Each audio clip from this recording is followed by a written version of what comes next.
ಹೊರಗಡೆ ಕಾಲಿಡೋದಕ್ಕೆ ಸಾಧ್ಯ ಆಗದಷ್ಟು ಬಿಸಿಲು. 5 ನಿಮಿಷ ಹೊರಗಡೆ ನಿಂತರೆ ತಲೆ ತಿರುಗುವ ಅನುಭವ. ಈ ಬಾರಿ ಎಲ್ಲಿ ನೋಡಿದರೂ ಬಿಸಿಲಿನದ್ದೇ ಸುದ್ದಿ. ಇದೀಗ ವಿಶ್ವಸಂಸ್ಥೆ ಈ ಉರಿ ಬಿಸಿಲಿನಿಂದ 24 ಕೋಟಿ ಮಕ್ಕಳು ಅಪಾಯದಲ್ಲಿದ್ದಾರೆ ಅಂತ ಎಚ್ಚರಿಕೆ ನೀಡಿದೆ. ಮುಂಬರುವ ತಿಂಗಳುಗಳಲ್ಲಿ ಬಿಸಿಲು ಭಾರಿ ಪ್ರಮಾಣದಲ್ಲಿ ಏರಲಿದ್ದು, ಪೂರ್ವ ಏಷ್ಯಾ ಮತ್ತು ಪೆಸಿಫಿಕ್ ಭೂಪ್ರದೇಶಗಳಲ್ಲಿ ತೀವ್ರ ಶಾಖದಿಂದ ಆರೋಗ್ಯ ಸಮಸ್ಯೆಗಳು ಮತ್ತು ಸಾವುಗಳು ಸಂಭವಿಸಲಿವೆ ಎನ್ನಲಾಗಿದೆ.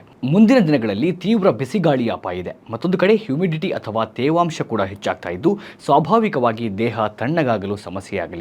ಹಿರಿಯರಿಗೆ ಹೋಲಿಸಿದರೆ ದೇಹದ ಉಷ್ಣತೆಯನ್ನು ನಿಯಂತ್ರಿಸುವುದರಲ್ಲಿ ಮಕ್ಕಳ ದೈಹಿಕ ಸಾಮರ್ಥ್ಯ ಕಡಿಮೆ ಇರುತ್ತೆ. ಇದರಿಂದಾಗಿ ಅಸ್ತಮಾದಂತಹ ಉಸಿರಾಟದ ಸಮಸ್ಯೆಗಳು, ಹೃದಯ ಸಂಬಂಧಿ ಕಾಯಿಲೆಗಳಿಂದ ಬಳಲಿದ್ದಾರೆ ಅಂತ ವಿಶ್ವಸಂಸ್ಥೆ ಹೇಳಿದೆ. ಭಾರತದ ಬಹುತೇಕ ಕಡೆಗಳಲ್ಲಿ ಈ ಬಾರಿ ಬಿಸಿಲಿನಿಂದ ಜನರು ತತ್ತರಿಸಿದ್ದಾರೆ. ಫಿಲಿಪೀನ್ಸ್ನಲ್ಲಿ ಈಗಾಗಲೇ 2 ಮೃತಪಟ್ಟಿದ್ದಾರೆ. ಜನರು ಎಚ್ಚರಿಕೆಯಿಂದಿರಬೇಕು ಅಂತ ಸೂಚನೆ ನೀಡಲಾಗಿದ್ದು, ಕೆಲವೆಡೆ ಮನೆಯಿಂದಲೇ ತರಗತಿ ನಡೆಸುವಂತೆ ಸೂಚನೆ ನೀಡಲಾಗಿದೆ. ಹೀಗಾಗಿ ಈ ಬಾರಿಯ ಬೇಸಿಗೆ ಮತ್ತು ತೀವ್ರ ಬಿಸಿಲಿನಿಂದ ಎದುರಾಗಬಲ್ಲ ಆರೋಗ್ಯ ಸಮಸ್ಯೆಗಳ ಬಗ್ಗೆ ನಾವು ಎಚ್ಚರಿಕೆ ವಹಿಸಬೇಕು ಅಂತ ಹೇಳಿದೆ ವಿಶ್ವಸಂಸ್ಥೆ.